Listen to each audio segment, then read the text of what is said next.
اب یہ جو سیدنا معاویہ رضی اللہ عنہ کے خلاف جو اتنا طوفان بدتمیزی ہے، یہ مرزا صاحب نے جھالوی صاحب سے لیا ہے۔ جھالوی صاحب بالکل ایسے ہی کرتے تھے، سیدنا معاویہ رضی اللہ عنہ کو بدنام کرنے کے لیے، ان کو مطلب کہ برا ثابت کرنے کے لیے، ان کی شان میں توہین کرنے کے لیے کبھی کوئی موقع ہاتھ سے نہیں جانے دیتے تھے۔ اب سیدنا معاویہ رضی اللہ عنہ کے کاتب وحی ہونے میں مسلمانوں میں سے کسی کا اختلاف نہیں ہے، مسلمانوں کا اجماع اور اتفاق ہے اس بات پر کہ سیدنا معاویہ رضی اللہ عنہ کاتب وحی تھے۔ لیکن مرزا صاحب کے جو استاذ ہیں جھالوی صاحب، وہ کہتے ہیں کہ یہ بالکل جھوٹ ہے، نعوذ باللہ، کہتے ہیں یہ بالکل جھوٹ ہے۔ سیدنا معاویہ رضی اللہ عنہ کے بارے میں پوچھا گیا کہ کیا کاتب وحی تھے، تو کہتے ہیں یہ بالکل جھوٹ ہے، کاتب وحی کس زمانے میں بنا تھا، نعوذ باللہ۔ پھر کہنے والا کہتا ہے کہ فتح مکہ کے بعد 1.5 سال تک، تو آگے سے کہتے ہیں اس وقت حضرت زید بن ثابت کہاں چلا گیا تھا جو مستقل کاتب وحی تھا، جس کے لیے باب ہے صحیح بخاری میں، اسے حضرت ابو بکر و عمر نے کہا تو قرآن لکھتا تھا، اب لکھ، بعد میں حضرت عثمان نے بھی اس سے لکھایا، انہیں کیوں کاتب وحی بنانا تھا؟ بالکل کاتب وحی کس معنی بنیا تھا؟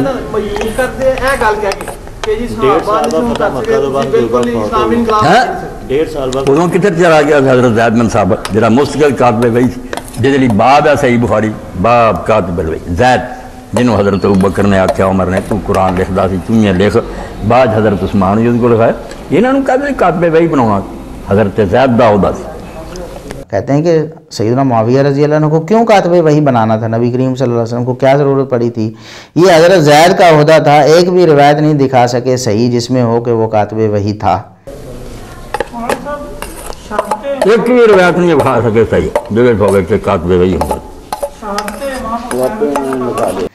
ہم نے تو اللہ کے فضل و کرم سے دکھا دی ہے، اور آپ کے جو فیض یافتہ مرزا صاحب ہیں ان کے پاس بھی موجود، انہیں بھی پتہ ہے کہ یہ روایت ہے اور صحیح ہے، ان کی سند میں انہیں کوئی اعتراض نہیں ہے، وہ کہتے ہیں کہ یہ صحیح ہے کہ نبی کریم صلی اللہ علیہ وسلم کی وحی لکھا کرتے تھے سیدنا معاویہ رضی اللہ عنہ، لیکن پھر بھی وہ انکار کرتے ہیں، پھر بھی کہتے ہیں جی وہ کاتب وحی کیسے تھے، جی ہم بتاتے ہیں جی کیسے تھے۔ انہوں نے تو صرف لکھا وَكَانَ يَكْتُبُ الْوَحِي، وہ وہی لکھا کرتے تھے، اے دسنا جناب کی لکھتے سن، اور جیسے بھی تھے نبی کریم صلی اللہ علیہ وسلم کے کاتب وحی تھے، اور قرآن کی کتابت پہ کیا کسی ایسے شخص کو مقرر کیا جا سکتا تھا جس کی امانت و دیانت پہ سوال اٹھایا جاتا ہو یا اٹھایا جا سکتا ہو؟ تو سیدنا معاویہ رضی اللہ عنہ کے بارے میں کہتے ہیں کہ یہ جھوٹ ہے، اور ہم آگے بیان کریں گے کہ یہ کہتے ہیں مرزا صاحب بھی، جھالوی صاحب بھی کہتے ہیں، مرزا صاحب کہتے تھے کہ یہ اہل سنت کا عقیدہ جو ہم بیان کر رہے ہیں، جو میں بیان کر رہا ہوں اہل سنت کا عقیدہ ہے۔ ہم آگے بیان کرنے والے ہیں کہ اہل سنت کا کیا عقیدہ ہے۔ ایک ایسے امام جنہیں کہتے ہی امام اہل سنت ہیں، امام احمد بن حنبل رحمہ اللہ، ان کی آراء ہم انشاءاللہ پیش کرنے والے ہیں، جو مرزا صاحب اور ان کے استاذ جھالوی صاحب ان کے عقیدے کے حوالے سے بالکل لوگوں کو واضح کر دیں گی کہ اہل سنت کے منہج پہ کون ہے اور کون روافظ کے طریقے پہ چل رہا ہے۔ تو بہرحال سیدنا معاویہ رضی اللہ عنہ کے بارے میں انہوں نے توہین امیز رویہ بھی اختیار کیا، اور الفاظ بھی، وہ کون کہاں سے کاتب وحی بن گیا جی، یہ تو حضرت زید بن ثابت کا عہدہ تھا۔ تو آپ ہمیں بتائیں کہ اہل علم نے تو 40 کے قریب 40 تک کاتبین وحی شمار کیے ہیں، تو اس کا مطلب تو یہ ہوا جھالوی صاحب کے بقول کے زید بن ثابت کے علاوہ یہ تو عہدہ کاتب وحی ہونے کا زید بن ثابت کا تھا، تو زید بن ثابت رضی اللہ عنہ کے علاوہ کوئی بھی کاتب وحی نہیں، حالانکہ خلفائے اربعہ بھی کاتبین وحی میں شمار ہوتے ہیں، سیدنا ابوبکر، سیدنا عمر فاروق، سیدنا عثمان اور سیدنا علی رضی اللہ عنہم اجمعین، یہ سارے کے سارے کاتبین وحی میں شمار ہوتے ہیں۔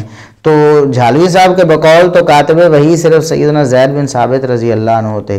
اب یہ ایک الگ سے موضوع ہے کہ سیدنا معاویہ رضی اللہ عنہ کے کاتب وحی ہونے کے کیا دلائل ہیں، اور اجماع امت ہے، ہر دور کے اہل سنت علماء کیا کہتے رہے ہیں، ائمہ دین کیا کہتے رہے ہیں، اس پر ہمارے شیخ محترم فضیلت الشیخ علامہ غلام مصطفیٰ ظہیر امن پوری حافظہ اللہ کا ایک ویڈیو بیان بھی ہے، ہم انشاءاللہ اس کا لنک بھی کوشش کریں گے کہ ڈسکرپشن میں آپ کو دے دیں۔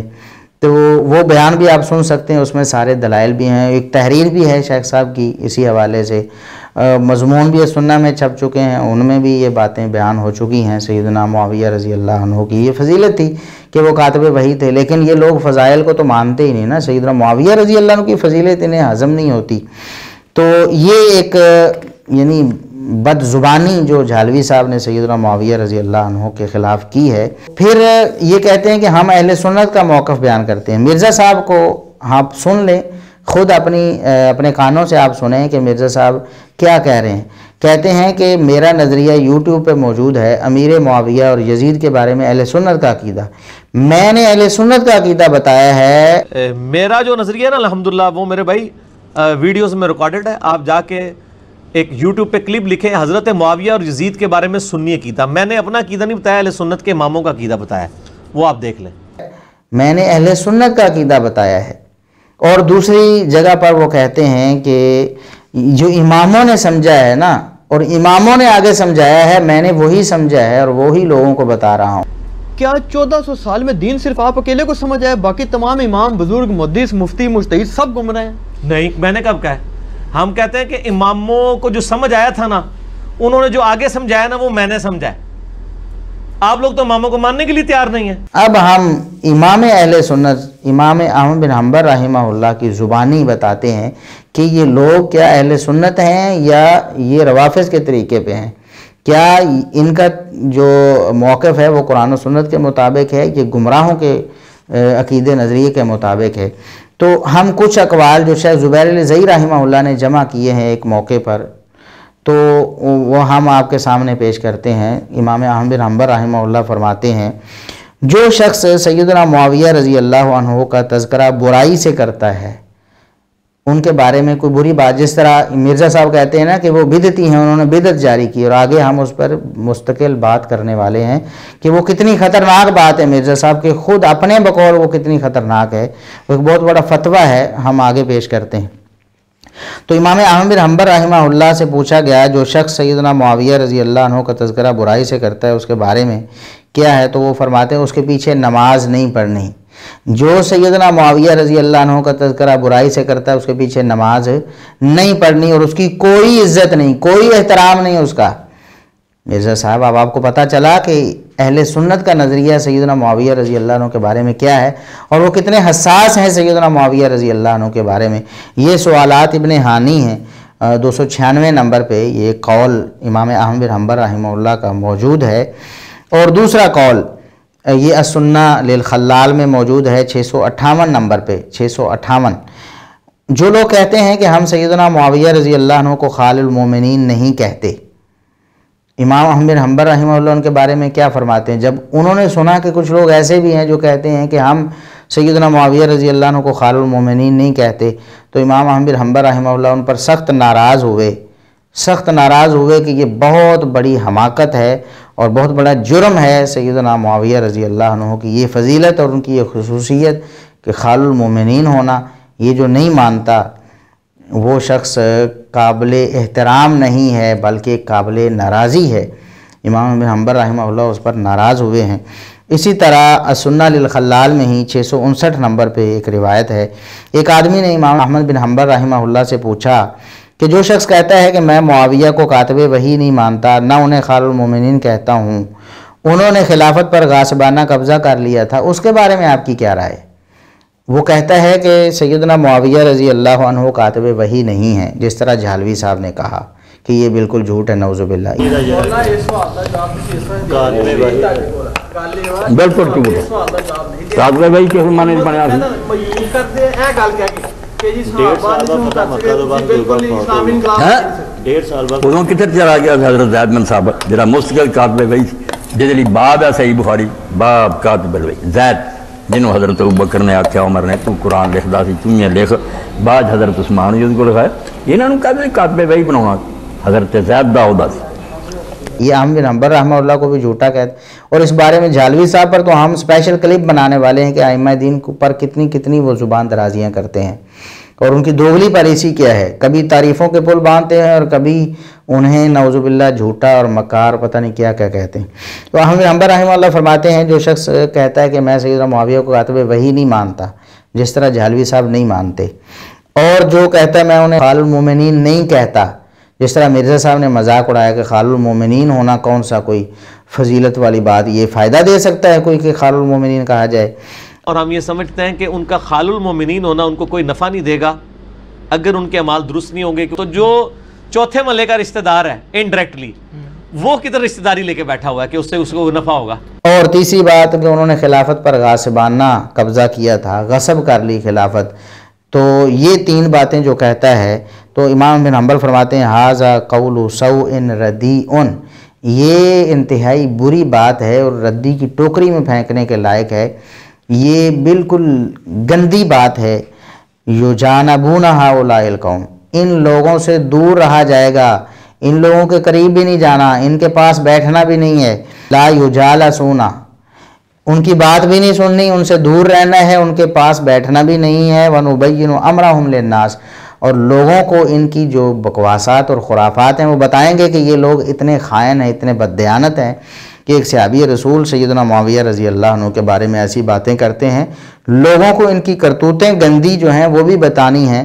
یہ امام احمد بن حنبل رحمہ اللہ کا فتویٰ ہے جو امام اہل سنت ہیں۔ مرزا صاحب آپ کیسے کہتے ہیں کہ میں اہل سنت کا عقیدہ بیان کرتا ہوں؟ سیدنا معاویہ رضی اللہ عنہ کے بارے میں آپ کا عقیدہ اہل سنت والا ہوتا تو امام اہل سنت جو ہیں وہ تو ایسے لوگوں کے پیچھے نماز پڑھنا جائز نہیں سمجھتے، اور ایسے لوگوں کے پاس بیٹھنا جائز نہیں سمجھتے، ایسے لوگوں کی کوئی عزت کرنا درست نہیں سمجھتے، اور ایسے لوگوں کو وہ برے ترین اور نکمے اور ردی لوگ کہتے ہیں، ان کی باتوں کو بھی ردی کہتے ہیں۔ اور السنہ للخلال میں ہی 660 نمبر پہ جو روایت ہے، ابو بکر المروزی یا المروزی نے امام احمد بن حنبل رحمہ اللہ سے پوچھا کہ معاویہ رضی اللہ عنہ افضل تھے یا عمر بن عبدالعزیز افضل تھے؟ تو انہوں نے فرمایا معاویہ افضل ہیں، ہم صحابہ کرام کے برابر کسی کو نہیں سمجھتے۔ تو سیدنا عمر بن عبدالعزیز رحمہ اللہ، انہیں آپ خلیفہ راشد کہتے ہیں، ان کا آپ احترام کرتے ہیں، تو جو ان سے بھی افضل ہیں معاویہ رضی اللہ، ان کا احترام تو اور زیادہ کرنا چاہیے، انہیں آپ بدعتی کہتے ہیں، انہیں آپ نعوذ باللہ غاصب اور ظالم کہتے ہیں، نعوذ باللہ۔ سیدنا عمر بن عبدالعزیز رحمہ اللہ تعالی خلیفہ راشد ہیں، تو سیدنا معاویہ رضی اللہ عنہ بالاولا خلیفہ راشد ہیں۔ اس پر ہمارا ایک کلپ بھی آ چکا ہے، خلیفہ راشد سیدنا معاویہ رضی اللہ عنہ۔ یہ مناقب احمد ہے ایک کتاب، اس پہ صحیح سند کے ساتھ یہ روایت درج ہے کہ میمونی رحمہ اللہ بیان کرتے ہیں کہ امام احمد بن حنبل رحمہ اللہ نے فرمایا اذا رأیت رجلا یذکر احد من اصحاب رسول اللہ صلی اللہ علیہ وسلم بسوء فتہمہ علی الاسلام، جب آپ ایسے شخص کو دیکھیں جو نبی کریم صلی اللہ علیہ وسلم کے صحابہ میں سے کسی کا بھی تذکرہ، کسی ایک کا تذکرہ برائی کے ساتھ کر رہا ہو، اچھے لفظوں میں نہیں برے لفظوں میں اس کا ذکر کر رہا ہو، تو فتہمہ علی الاسلام، اس کے اسلام پر تہمت لگا دو کہ یہ بندہ حقیقی مسلمان ہے ہی نہیں، اس کو مسلمان ہی نہیں سمجھنا چاہیے کہ اس کو اہل سنت سمجھ لیا جائے کہ اس کا جو عقیدہ ہے وہ قرآن و سنت کے مطابق ہے، سند صحیح ہے۔ یہ احمد بن حنبل رحمہ اللہ کا فتویٰ ہے۔ اور اسی کتاب مناقب احمد میں ایک اور صحیح سند کے ساتھ روایت ہے، عبداللہ بن احمد کہتے ہیں امام احمد بن حنبل رحمہ اللہ کے بیٹے، قلت لأبی، میں نے خود اپنے والد گرامی امام احمد بن حنبل رحمہ اللہ سے یہ عرض کیا، من الرافضی، جو بتائیے کہ رافضی کون ہوتا ہے؟ انہوں نے فرمایا الذی یشتم ابا بکر و عمر، جو سیدنا ابو بکر و عمر رضی اللہ عنہما کے بارے میں نازیبہ گفتگو کرتا ہے، ان کا ذکر برائی سے کرتا ہے، انہیں برا بھلا کہتا ہے، وہ شخص رافضی ہے۔ قال وسألت ابی الرجل یشتم رجلا من اصحاب رسول اللہ صلی اللہ علیہ وسلم، یہ تو بات ہوگی ابو بکر و عمر رضی اللہ عنہما کو جو برا بھلا کہتا ہے وہ رافضی ہے۔ اب اگر کسی اور صحابی کو، کوئی بھی اور صحابی ادنا سے ادنا ہے، اس کو اگر ایک شخص ان کے بارے میں برا بھلا کہتا ہے، ان کا ذکر برائی سے کرتا ہے، تو قال ما اراہ علی الاسلام، امام احمد بن حنبل امام اہل سنت کا عقیدہ لیے پھرتے ہیں نا مرزا صاحب اپنے بقول آپ۔ امام احمد بن حنبل رحمہ اللہ جو امام اہل سنت ہیں وہ فرماتے ہیں جو شخص صحابی رسول، کسی بھی صحابی رسول کے بارے میں کوئی بھی بری گفتگو کرتا ہے، ما اراہ علی الاسلام، میں اس کو اسلام میں سمجھتا ہی نہیں، میں اس کو مسلمان ہی نہیں سمجھتا، وہ اسلام پر ہے ہی نہیں۔ تو مرزا صاحب سند اس کی صحیح ہے۔ اب جھالوی صاحب اور مرزا صاحب جو سیدنا معاویہ رضی اللہ عنہ کے بارے میں اپنی زبانوں کو دراز کرتے ہیں، اب ان کے بارے میں امام احمد بن حنبل رحمہ اللہ کا کیا نظریہ ہے وہ آپ کے سامنے آ چکا ہے۔ یہ ائمہ اہل سنت ہیں، یہ اہل سنت کا نظریہ ہے۔ جھالوی صاحب کہتے ہیں کہ سیدنا معاویہ رضی اللہ عنہ جھوٹی حدیثیں بنواتے تھے، اپنی شان میں خود حدیثیں گھڑوا لیتے تھے اور گھڑ لیتے تھے، نعوذ باللہ۔ ان کے الفاظ یہ ہیں کہ یہ کاتب وحی ہونے والی جو بات ہے نا، یہ اس نے پروپیگنڈا کروا لیا اپنے لیے، نعوذ باللہ۔ کہتے ہیں سیدنا معاویہ رضی اللہ عنہ نے لوگوں سے جھوٹے پروپیگنڈے اپنے لیے کروائے کہ میں کاتب وحی ہوں۔ کہتے ہیں وہ آرام سے نہیں بیٹھ سکتا تھا، اپنی خامی کا پتہ تھا اسے کہ میں فتح مکہ کے بعد مسلمان ہوا ہوں، علی سے پنگا لے رہا ہوں، کون مجھے مانے گا؟ پھر اس نے برابر کر لیں، اس طرح کی شانیں حدیثوں میں گھڑیں۔ بالکل ٹھیک ہے، کاتب وحی کس معنی بنیا سی؟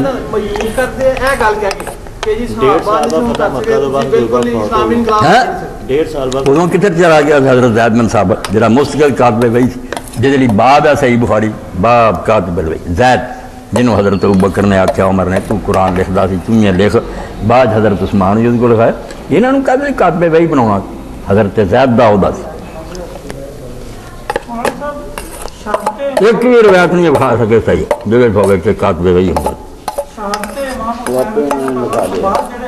یہ انہیں بڑا پروپیگنڈا کروایا اپنے لیے، وہ آرام نہ نہیں سی بیٹھ سکتا، اپنی خامی کا پتا سی انہوں کہ میں فتح مکہ تو بعد مسلمان، علی نہ پنگا پاؤن لیا، کون مینوں منوں گا؟ انہیں پھر برابر کر لینا، یہو جیاں شاناں بڑیاں حدیثاں کڑیاں کہ نور دی چادر ہونی دن قیامت آ، وہ تو شکر ہے حدیث دے آر ماں کیا سب جالی نال کاتب وحی بنایا، ایک رشتہ کر لیا بے خار المومنین، یہ لکھن لگ پہ مومنہ دا ماموں، تو جہے پروں ماموں بیچاری شروع تو مسلمان وہ ویری ہوں سی، پیو بھی دے بھی، وہ حبشہ نو ہجرت کر گئی، وہ کی تعلق ہوا؟ ہر ایک نے اپنے عمل ہے۔ کہتے ہیں کہ معاویہ رضی اللہ عنہ نے اپنی شان علی رضی اللہ عنہ کے برابر کرنے کے لیے یہ روایتیں خود گھڑیں کہ میں کاتب وحی ہوں، اور یہ نعوذ باللہ استغفر اللہ استغفر اللہ۔ یہ ایسے دروغگو لوگ ہیں۔ وہ جو مشہور کہاوت ہے نا، ایک مثل ہے فارسی زبان کی کہ دروغگو را حافظہ نہ باشد، کہ جو جھوٹا بندہ ہوتا ہے نا اس کا دماغ کام نہیں کرتا، اس کا حافظہ اچھا نہیں ہوتا، ابھی کچھ کہے گا تھوڑی دیر بعد کچھ اور کہہ دے گا، اگلے دن کچھ اور کہہ دے گا، اس سے اگلے دن کچھ اور کہہ دے گا، اس کی باتوں میں باہم تناقض ہوتا ہے۔ تو یہ بالکل یہ جو مثل ہے، یہ جو مثال ہے، یہ جھالوی صاحب پر اور مرزا صاحب پر بالکل فٹ ہوتی ہے۔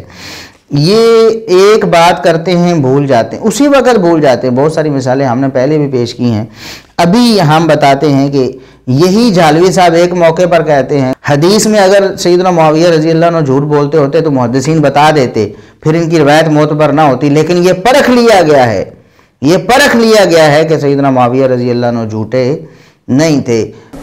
یہ کرا دین مشکوک ہو جاتا، اتنے میں خطبہ دے چکا جدو حضرت معاویہ کے بارے شہزاد نے آخیا کہ تسی اینے وہ جرم دستے، حدیث کا کی اعتبار میں بیوقوف ہوں، تو حدیث اسی بالکل شیعہ ہوئے اور رافضی ہوئے اور خارجی ہوئے اور بنی امیہ دا ہوئے، دو شاں صرف ویکھنی کہ حدیث سے انہیں جھوٹ نہیں کری بولیا، سچ ہے، حافظہ ٹھیک ہے، صدق اور حفظ، اتنے اور کوئی شاہ نہیں چاہیے۔ اسی نہیں ویندے کہ حضرت علی نہ سی کہ حضرت معاویہ نہ سی، یہ پرکھ لیا گیا بلا ریت۔ اگر یہ بھی جرم نہ دا نکل آتا چک کے باہر مارنے، مگر ہر طرح پرکھے گئے، میرا ہور ہر گناہ کیتا، جھوٹ بھی بولے قتل، مگر حدیث بناؤن تو بچے رہے، یہ انہوں نے کم نہیں کی۔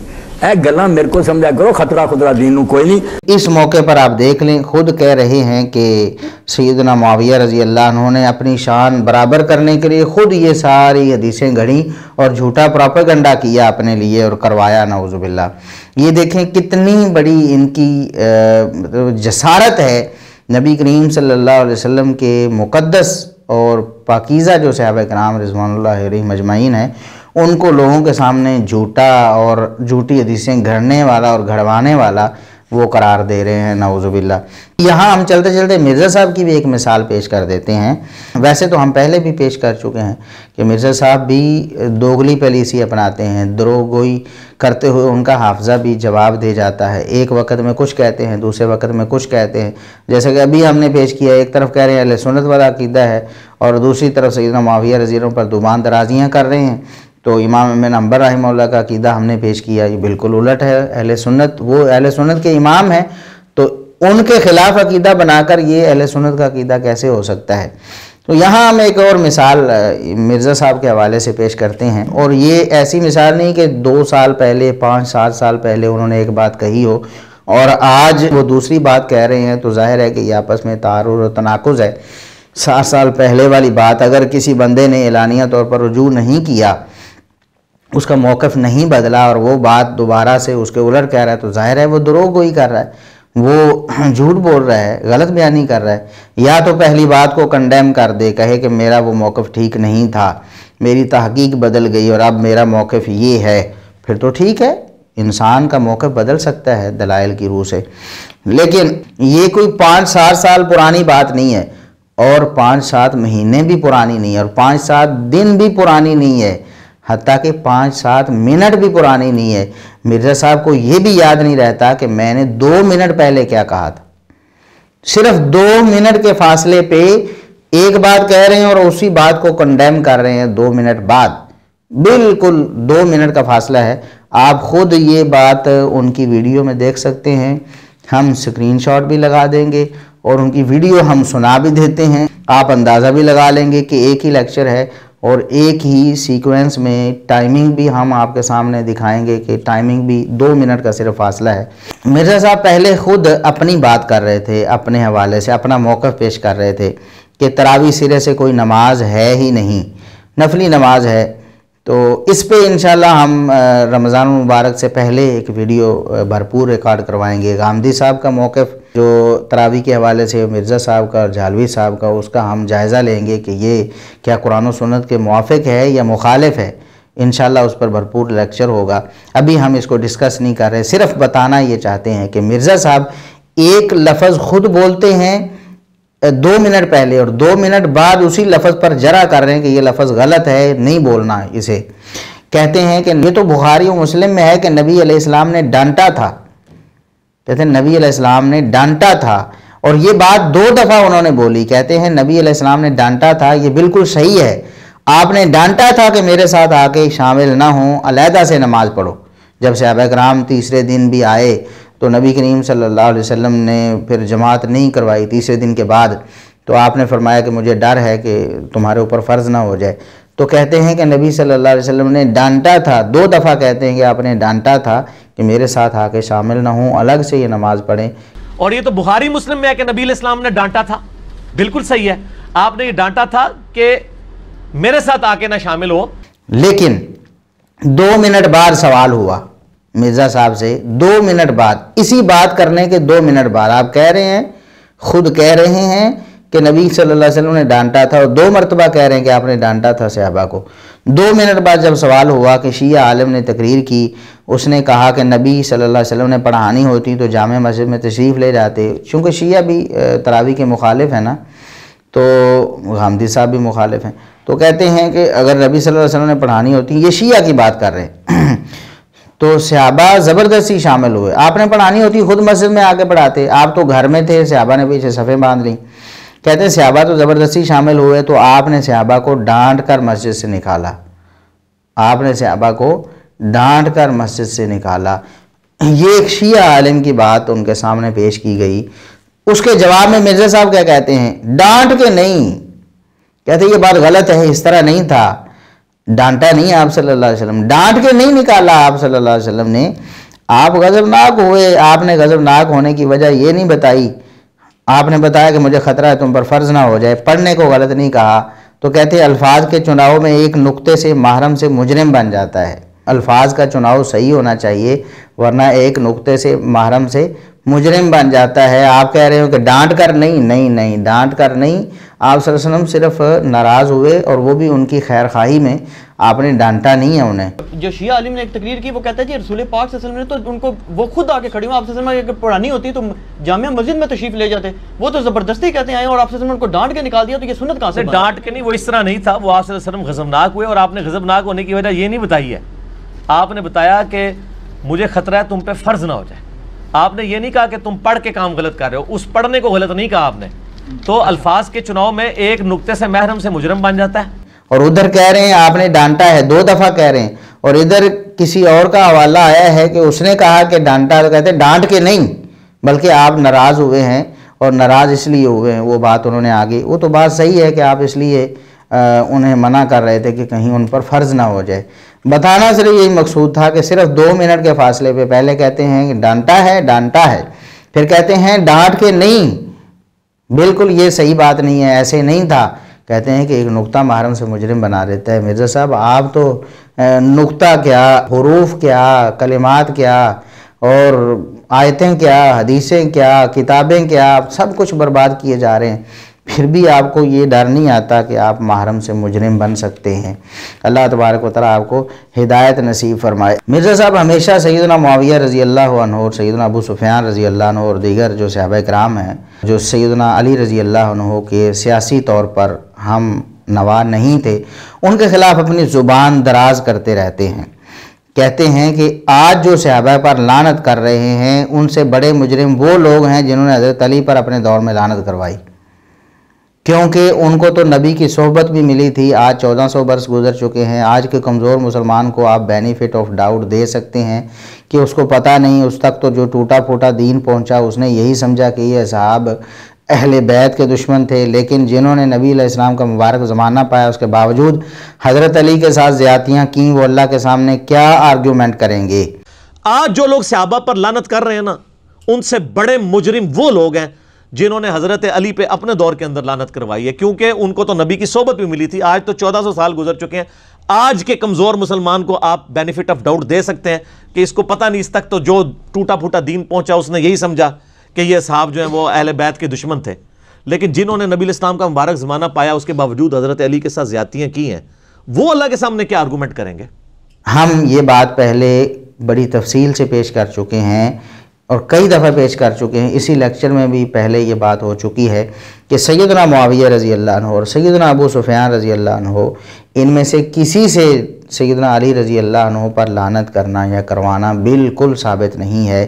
بار بار مرزا صاحب آپ جھوٹ بولیں گے تو وہ سچ نہیں بن جائے گا. آپ لاکھ بار بھی, کروڑ بار بھی آپ اس کی تسبیح بنا کر آپ روز اس کو ہر وقت پھیرتے رہیں, اور آپ یہ مشن مقرر کر لیں کہ میں نے اتنے ارب اور اتنے کھرب اور ملین بلین دفعہ اس کا ورد کرنا ہے, پھر بھی یہ سچ نہیں بنے گا.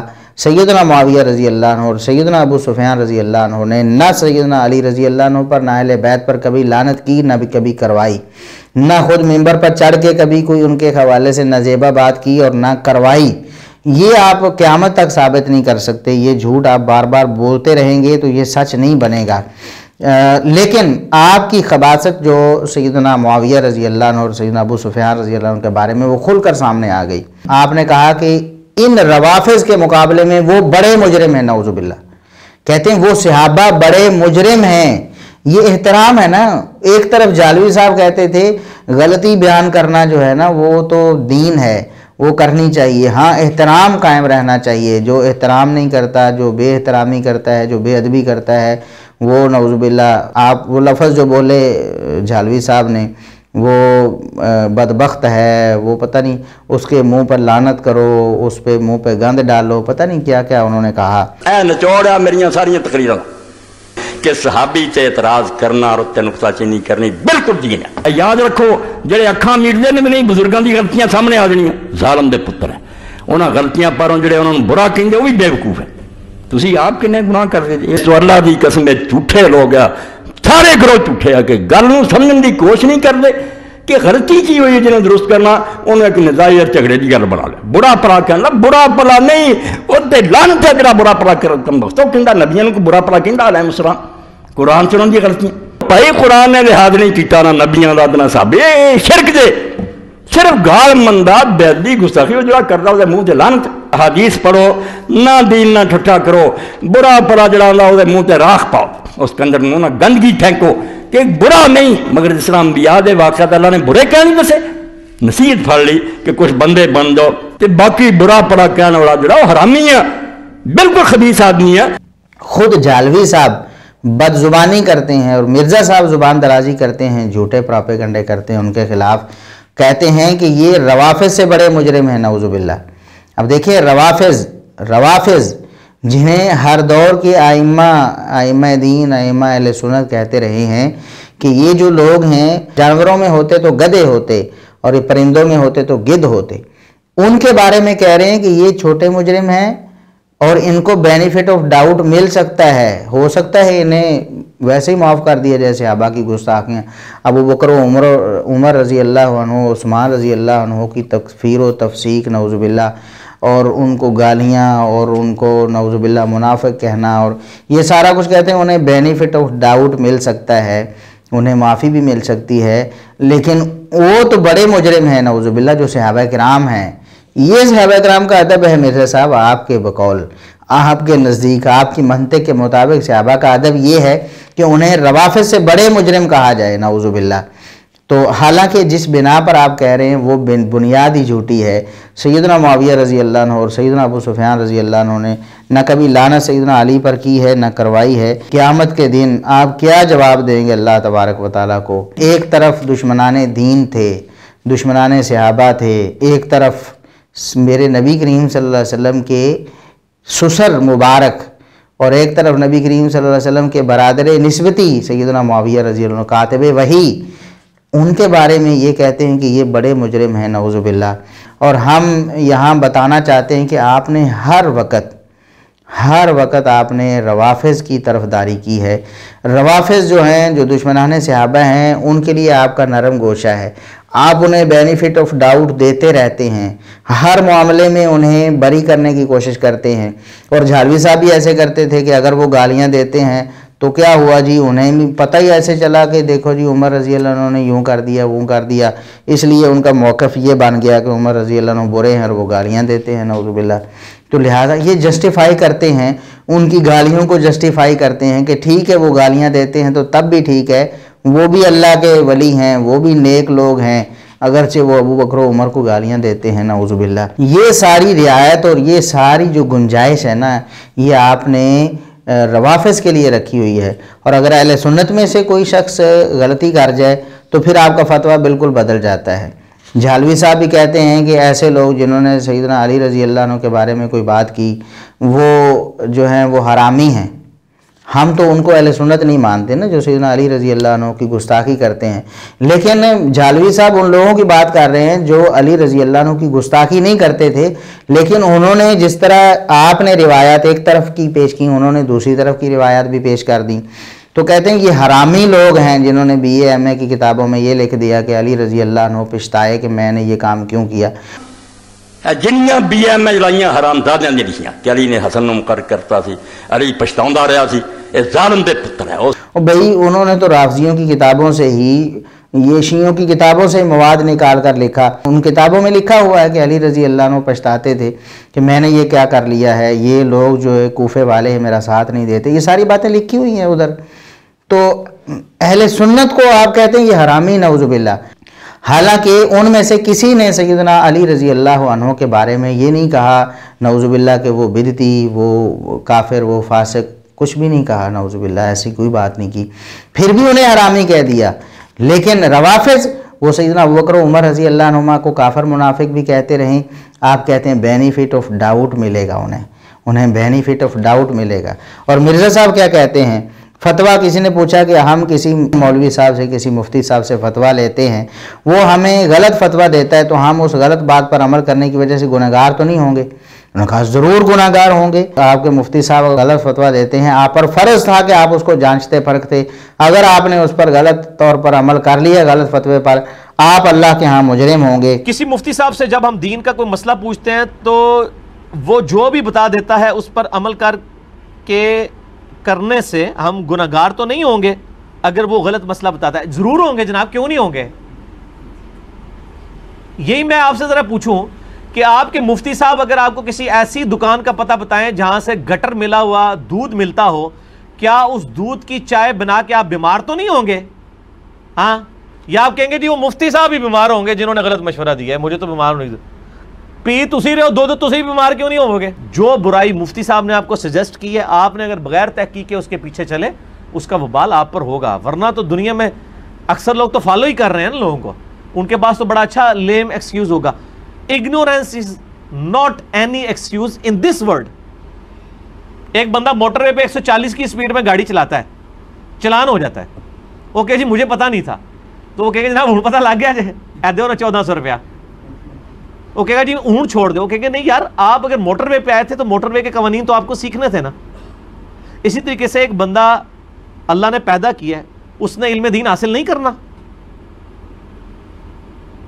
اور پھر کمپیریٹیو سٹڈی کیا اس نے نہیں کرنی؟ اور پھر لمبی چوڑی انہوں نے جو بات بنائی اور تمہید بنائی، ٹھیک ہے وہ باتیں ہم ان سے اتفاق کرتے ہیں کہ اگر ایک بندہ جان بوجھ کر تحقیق نہیں کرتا اور کسی کی غلط بات پہ ڈٹا ہوا ہے، دلائل اس کے سامنے ہیں پھر بھی نہیں مانتا، تو پھر وہ مجرم ہے اللہ کے ہاں۔ لیکن یہ ساری باتیں مرزا صاحب کو یہاں کب بھول جاتی ہیں کہ ایک رافضی جو ہے وہ صحابہ کرام کو گالیاں دے رہا ہے، ابو بکر و عمر کی گستاخی کر رہا ہے، انہیں کافر منافق کہہ رہا ہے، نعوذ باللہ، تو کہتے ہیں اسے بینیفٹ آف ڈاؤٹ مل جائے گا۔ ایک سنی کو نہیں ملے گا ایک فروعی مسئلے میں، لیکن ایک رافضی کو ملے گا صحابہ کی دشمنی میں بینیفٹ آف ڈاؤٹ مل جائے گا، نعوذ باللہ۔ یہ مرزا صاحب آپ کا حال ہے۔ پھر آپ کہتے ہیں یہ جتنے علماء ہیں اپنے اپنے مکتبہ فکر کے گول کیپرز ہیں، کہتے ہیں اپنے اپنے فرقے کے گول کیپر ہیں، گول کیپر کبھی بھی اپنے پول کے اندر فٹ بال نہیں پھینکے گا، آپ جو مرضی کر کے دیکھ۔ جتنے بھی علماء ہیں یہ اپنے اپنے مکتبہ فکر کے گول کیپرز ہیں، گول کیپر کبھی بھی اپنے پول کے اندر فٹ بال نہیں پھینکے گا، آپ جو مرضی کر کے دیکھ لیں۔ تو مرزا صاحب آپ نے جو پول سنبھالا ہوا ہے، آپ رافضیوں کے گول کیپر ہیں نا، جالوی صاحب بھی اور آپ بھی روافظ کی ہر بات میں آپ حمایت کریں گے، ان کے بڑے بڑے جرم پر پردہ ڈالنے کی کوشش کریں گے اور کہیں گے کوئی بات نہیں جی وہ ابو بکر و عمر کو گالیاں دیتے تھے تو انہیں پتہ ہی ایسے چلا، بس ٹھیک ہے، جھوٹ اگرچہ جھوٹ تھا ان تک جھوٹ پہنچا لیکن وہ اس کو پرکھ نہیں سکے، لہٰذا اللہ انہیں بھی معاف کر دے گا، انہیں بینیفٹ آف ڈاؤٹ ملے گا۔ اور ادھر اہل سنت غلطی نہ بھی کرے تو اس کو آپ غلط کہہ کے اس کو مجرم بنانے کی کوشش کرتے ہیں، حتیٰ کہ صحابہ کرام کو بھی بدعتی اور دوزخی تک آپ کہتے ہیں۔ مرزا صاحب آگے میں یہ بھی بیان کرنے والا ہوں۔ تو آپ نے کہا کہ یہ جتنے علماء ہیں اپنے اپنے مکتبہ فکر کے گول کیپر ہیں، ٹھیک ہے، کوئی بریلویت کا گول کیپر ہوگا، کوئی دیوبندیت کا گول کیپر ہوگا، کوئی مسلک اہل حدیث کا گول کیپر ہوگا، ٹھیک ہے، تو مرزا صاحب آپ روافظ کے گول کیپر ہو، آپ رافضیت کے گول کیپر ہیں کہ آپ رافضیت کے پول میں کوئی گیند نہیں جانے دیتے، کوئی بات بھی کتنی بھی کھری ہے رافضیوں کے خلاف آپ اسے دھندلانا چاہتے ہیں، آپ ان کی نماز کے طریقے کو بھی ڈیفینڈ کرتے ہیں، آپ وہ ٹھیکری رکھ کر اوپر سجدہ کرتے ہیں اس کو بھی ڈیفینڈ کرتے ہیں، کتنی بوتی تعویلیں آپ کرتے ہیں، لیکن آپ ان کی حمایت اور ان کا ساتھ دینے کی کوشش کرتے ہیں۔ اس پر انشاءاللہ ہم الگ الگ مستقل جو ہے نا وہ لیکچرز یا کلپس ریکارڈ کروائیں گے۔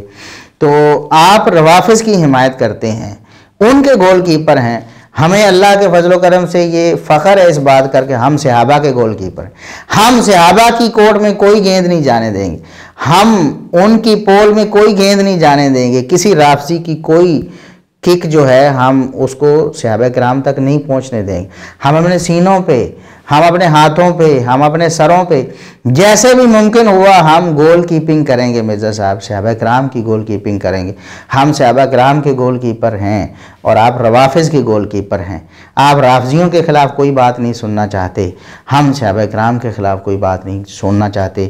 سیدنا معاویہ رضی اللہ عنہ کے حوالے سے آپ نے جتنی بھی خرافات بکی ہیں، آپ نے جو بھی باتیں کی ہیں، جو بھی زبان درازیاں کی ہیں، ہم نے اللہ کے فضل و کرم سے ایک ایک بات کا جواب دیا۔ آپ کی طرف سے آج تک کسی ایک بات کا بھی صحیح جواب نہیں آیا، اگر کوئی آیا ہے تو آپ ہمیں بتائیں کہ میں نے فلاں بات کا جواب دیا ہے، ہم انشاءاللہ آپ کو انعام دینے کے لیے تیار۔ ہم نے بتایا نا کہ اگر آپ ایک حوالہ پیش کر دیں جس کتاب سے پیش کریں گے ہم اس کتاب کو سونے سے تول کر دینے کے لیے آپ کو تیار ہیں، لیکن آپ یہ کام نہیں کر سکیں گے۔ پھر آپ نے کہا کہ حوض کوثر پر میرے کچھ صحابہ لائے جائیں گے، نبی کریم صلی اللہ علیہ وسلم کے صحابہ کو مشکوک بنانے کے لیے۔ اب دیکھیں صحابہ میں تو کتنے، سیدنا معاویہ رضی اللہ عنہ، سیدنا عمرو بن عاص، سیدنا مغیرہ بن شعبہ اور کچھ اور ان کے جو ساتھی ہیں، چند ایک جن پر آپ طعن و تشنیع کرتے ہیں، صرف ان کو بدنام کرنے کے لیے پورے صحابہ کو ہی آپ نے مشکوک بنا دیا۔ کہتے ہیں کہ حوض کوثر پر جو لوگ روکے جائیں گے وہ نبی کریم صلی اللہ علیہ وسلم کے صحابہ ہوں گے۔ قیامت الدین میرے حوض کوثر پہ کچھ میرے صحابہ لائے جائیں گے، میں ان کو پہچانتا ہوں گا۔ جب میں حوض کوثر سے پلانے لگوں گا تو فرشتے ان کے اور میرے درمیان آڑ کھڑی کر دیں گے اور کہیں گے اے اللہ کے نبی، آپ کی وفات کے بعد انہوں نے دین کو بدل دیا تھا اور دین سے الٹے قدم پھر گئے تھے، اور میں کہوں گا اصحابی اصحابی، یہ تو میرے صحابہ ہیں جنہیں ہم اہل سنت صحابہ کہتے ہیں۔ نعوذ باللہ، استغفر اللہ استغفر اللہ۔ اصل میں سیدنا معاویہ رضی اللہ عنہ اور سیدنا ابو سفیان رضی اللہ عنہ کے سیاق میں بات ہو رہی تھی، تو اسی پر فٹ کر دیا کہ نبی کریم صلی اللہ علیہ وسلم کے سامنے تو سیدنا معاویہ رضی اللہ عنہ اور ابو سفیان رضی اللہ عنہ کو لایا جائے گا، تو آپ فرمائیں گے نعوذ باللہ کہ ان پر پھٹکار ہو جنہوں نے میرے بعد میرے دین میں بدعات جاری کر دیں، میرے دین میں بدعات جاری کر دیں۔ تو ہم اس پر ایک اسپیشل کلپ ریکارڈ کروا چکے ہیں۔ مرزا صاحب، کیا حوض کوثر سے صحابہ روکے جائیں گے؟ کیا حوض کوثر سے صحابہ روکے جائیں گے جنہیں ہم اہل سنت صحابہ کرام کہتے ہیں؟ کیا انہیں حوض کوثر سے روکا جائے گا؟ ائمہ اہل سنت کا فہم کیا ہے مرزا صاحب؟ جو آپ کہتے ہیں نا میں نے اہل سنت کا عقیدہ بیان کیا، اہل سنت کا کوئی ایک فرد، ایک امام آپ پیش کریں جس نے اس حدیث سے مراد صحابہ کرام کو لیا ہو، سیدنا معاویہ رضی اللہ عنہ، سیدنا ابو سفیان رضی اللہ عنہ اور جو دیگر جن کو اہل سنت صحابہ کرام سمجھتے ہیں، ان میں سے کسی ایک کا نام کسی نے اس حدیث کے تحت لیا ہو، آپ ایک مثال پیش کریں، آپ کو منہ مانگا ہم انعام دیں گے۔ مرزا صاحب آپ پیش نہیں کر سکتے۔ اس کے برعکس ہم نے 300 سال کے جو علماء ہیں، 300 سال کے جو اسلاف ہیں، ان کا فہم بھی پیش کیا تھا مرزا صاحب۔ وہ کہتے ہیں کہ ان سے مراد وہ لوگ ہیں جو مرتد ہو گئے تھے۔ سیدنا ابوبکر صدیق رضی اللہ عنہ کے خلافت سنبھالتے ہی انہوں نے زکوٰۃ کا انکار کر دیا۔ وہ لوگ ہیں جو مرتد ہو گئے تھے، اور اہل سنت کی جو اصطلاح ہے اس میں وہ صحابہ نہیں ہیں۔ نبی کریم صلی اللہ علیہ وسلم کی صحبت پائی لیکن اپنے مرنے تک وہ اس ایمان پر برقرار نہیں رہے جس ایمان کا انہوں نے نبی کریم صلی اللہ علیہ وسلم کے سامنے اظہار کیا تھا، لہٰذا وہ اہل سنت کی لغت میں، ان کی اصطلاح میں صحابہ نہیں ہیں۔ وہ لوگ تھے، وہ مراد ہیں، اور بعد والے جو لوگ بدعات کریں گے وہ مراد ہیں۔ نبی کریم صلی اللہ علیہ وسلم کے صحابہ کرام جنہیں اہل سنت صحابہ کرام کہتے ہیں، اہل سنت میں سے کوئی ایک فرد آپ پیش نہیں کر سکتے جو کہتا ہو کہ معاویہ رضی اللہ عنہ اس حدیث کے مصداق ہیں، ابو سفیان رضی اللہ عنہ اس حدیث کے مصداق ہیں نعوذ باللہ، مغیرہ بن شعبہ رضی اللہ عنہ اس حدیث کے مصداق ہیں نعوذ باللہ، عمرو بن عاص رضی اللہ عنہ اس حدیث کے مصداق ہیں نعوذ باللہ۔ کوئی ایک آپ پیش نہیں کر سکتے۔ کون سا اہل سنت کا موقف آپ نے پیش کیا؟ آپ نے کہا کہ اماموں نے جو سمجھا تھا وہی میں نے سمجھا اور سمجھایا ہے۔ یہ جھوٹ ہے مرزا صاحب، اماموں نے تو یہ سمجھا تھا، اس سے مراد مرتدین ہیں، نبی کریم صلی اللہ علیہ وسلم کے صحابہ کرام نہیں ہیں۔ جو مرتد ہو جائے اپنی زندگی میں مرنے سے پہلے، ارتداد پر اسے موت آ جائے، اسے ہم صحابی نہیں کہتے مرزا صاحب، اسے آپ بھی صحابی نہیں کہہ سکتے، کیونکہ صحابہ کو تو رضی اللہ عنہ آپ کہتے ہیں نا۔ کیا عبداللہ بن ابی منافق کو آپ رضی اللہ عنہ کہہ سکتے ہیں؟ کیا زکوٰۃ کا انکار کر کے ارتداد اختیار کرنے والوں کو آپ رضی اللہ عنہ کہہ سکتے ہیں؟ نہیں کہہ سکتے نا۔ منافقت پھر چھوڑتے کیوں نہیں؟ یہ دوغلی پالیسی چھوڑتے کیوں نہیں؟ ایک طرف رضی اللہ عنہ ان لوگوں کے لیے ہے جن کی موت ایمان پر ہوئی ہے، دوسروں کے لیے نہیں ہے، تو جن کی موت ایمان پر ہوئی ان کے بارے میں آپ کہتے ہیں کہ نبی کریم صلی اللہ علیہ وسلم فرمائیں کہ میرے صحابہ ہیں، انہیں مجھ سے دور لے جاؤ، انہیں جہنم میں لے جاؤ، سوکن لمن غیر بعدی، نعوذ باللہ۔ یہ نبی کریم صلی اللہ علیہ وسلم کے ان صحابہ پر فٹ کرنا چاہتے جن کی موت ایمان پر ہوئی ہے۔ مرزا صاحب آپ اللہ سے ڈر جائیں۔ سیدنا معاویہ رضی اللہ عنہ کو آپ نے بدنام کرنے کی پوری کوشش کی، اور آپ نے اس کے لیے قرآن کریم کی آیت میں تحریف بھی کر دی، اس سے بھی آپ باز نہیں آئے۔ قرآن کریم کی آیت میں آپ نے تحریف کر دی۔ قرآن کریم کی جو سورہ حدید میں آیت ہے وَكُلًّا وَعَدَ اللَّهُ الْحُسْنَى، جو میں سیدنا معاویہ رضی اللہ عنہ کے دفاع کے ہر لیکچر کے شروع میں وہ پڑھتا ہوں، لا يستوي منكم من انفق من قبل الفتح وقاتل اولئک اعظم درجة من الذين انفقوا من بعد وقاتلوا وكلا وعد الله الحسنى۔ جو پہلے مسلمان ہوئے فتح سے پہلے جنہوں نے مال خرچ کیا، اللہ کی راہ میں جہاد کیا، بعد والے ان کے برابر نہیں ہو سکتے، لیکن وَكُلًّا وَعَدَ اللَّهُ الْحُسْنَى، سب سے اللہ نے اچھا وعدہ کیا ہے، سب سے اللہ نے اچھا وعدہ کیا ہے، اور اچھے وعدے سے مراد یہاں جنت ہے۔ تو مرزا صاحب بھی یہی سمجھتے ہیں کہ یہاں وعد اللہ الحسنہ، الحسنہ اچھا وعدہ، اس سے مراد جنت ہے۔ لیکن خیانت اور تحریف کیا کی مرزا صاحب نے؟ یہ تحریف معنوی ہے مرزا صاحب۔ آپ بھی کہتے ہیں کہ یہ تحریف معنوی ہے، آپ بھی کہتے ہیں کہ یہ تحریف معنوی ہے، جیسا کہ ہم آگے بیان کریں گے کہ آپ اسے تحریف معنوی ہی سمجھتے ہیں۔ آپ نے کیا کہا؟ آپ نے اس کا ترجمہ کیا وَكُلًّا وَعَدَ اللَّهُ الْحُسْنَى، کہ وہ الٹیمیٹلی یعنی آخر کار جنت میں چلے جائیں گے۔ یہ صحابہ کی خصوصیت بھی نہیں ہے، عام مسلمان بھی آخر کار جنت میں چلے جائیں گے۔ وَكُلًّا وَعَدَ اللَّهُ الْحُسْنَى، لیکن نبی کی صحبت کی برکت سے الٹیمیٹلی اللہ تعالیٰ نے سب کے ساتھ اچھا وعدہ کیا ہوا ہے۔ یعنی نبی علیہ السلام کے اوپر جو اصحاب چاہے بالکل اینڈ پہ بھی ایمان لے کر آئے، بشرطے کہ وہ مرتے دم تک ایمان پر قائم رہے، ان کی کمزوریوں سے اللہ تعالیٰ درگزر فرما کے الٹیمیٹلی ان کے لیے اچھا انجام کرے گا، جنت والا۔ اور یہ صرف صحابہ کی خصوصیت نہیں ہے، بلکہ پوری امت میں جس نے بھی مرتے دم تک ایمان پر قائم رہا اس کے لیے اچھا وعدہ ہے۔ مرزا صاحب، تو پھر نبی کریم صلی اللہ علیہ وسلم کے صحابہ کے بارے میں اللہ تبارک و تعالیٰ نے خصوصاً یہ کیوں فرمایا کہ وَكُلًّا وَعَدَ اللَّهُ الْحُسْنَى؟ آپ نے یہ جو ترجمے میں یہ ڈنڈی مار دی، اپنی طرف سے ایک لفظ بڑھا دیا کہ آخر کار جنت میں چلے جائیں گے۔ آخر کار کس کا ترجمہ ہے مرزا صاحب؟ آپ کیوں اللہ سے نہیں ڈرتے؟ قرآن کریم میں تحریف معنوی کے آپ کیوں مرتکب ہوتے ہیں؟ وَكُلًّا وَعَدَ اللَّهُ الْحُسْنَى، اللہ نے مطلق فرمایا، اللہ نے سب سے جنت کا وعدہ کیا ہے، اور آپ نے یہ درمیان میں لگا دیا الٹیمیٹلی کہ آخر کار جنت کا وعدہ کیا ہے، آغاز میں جنت کا وعدہ نہیں کیا۔ نعوذ باللہ۔ مرزا صاحب، کتنی بڑی خیانت ہے آپ کی طرف سے قرآن کریم کا۔ آپ ترجمہ کر نہیں سکتے، خیانت کرتے ہیں، اوپر سے جان بوجھ کے اپنی طرف سے الفاظ ایڈ کرتے ہیں اس میں۔ ویسے یہ کہتے ہیں کہ یہ جو لوگ ہوتے ہیں نا، مولوی جو لوگ ہوتے ہیں، یہ جو مفتی جو ہوتے ہیں، یہ تحریف کرتے ہیں، کتابوں میں وہ بات نہیں ہوتی، اپنی طرف سے لگا دیتے ہیں۔ کوئی بات کرتے ہیں، حدیث ہوتی ہے تو اس میں اپنی طرف سے الفاظ ڈال دیتے ہیں، تو وہ ہٹ کرتے ہوئے مولویوں کو کہتے ہیں کہ یہ مسلم شریف نہیں ہے، کہتے ہیں مسلم کا حوالہ دے رہے ہوتے ہیں نا، تو یہ مسلم شریف نہیں ہے، یہ تو کوئی مولوی شریف ہے یا کوئی فلاں شریف ہے، ایسے کہا نا مرزا صاحب۔ تو یہ مرزا صاحب قرآن شریف نہیں ہے، یہ مرزا شریف ہیں جو آخر کار الٹیمیٹلی اپنی طرف سے بڑھا رہے ہیں، لوگوں کو دھوکہ دینے کے لیے نبی کریم صلی اللہ علیہ وسلم کے صحابہ کی عظمت کو کم کرنے کی کوشش کر رہے ہو نا آپ یہ سمجھتے ہیں کہ صحابہ کرام کی عظمت اس طرح کم ہو جائے گی، لوگوں کے دلوں میں یہ بات چلی جائے گی یار صحابہ کی پھر کیا خصوصیت ہوئی، آخر کار تو عام مسلمان نے بھی جنت میں چلے جانا اور صحابہ نے بھی چلے جانا ہے۔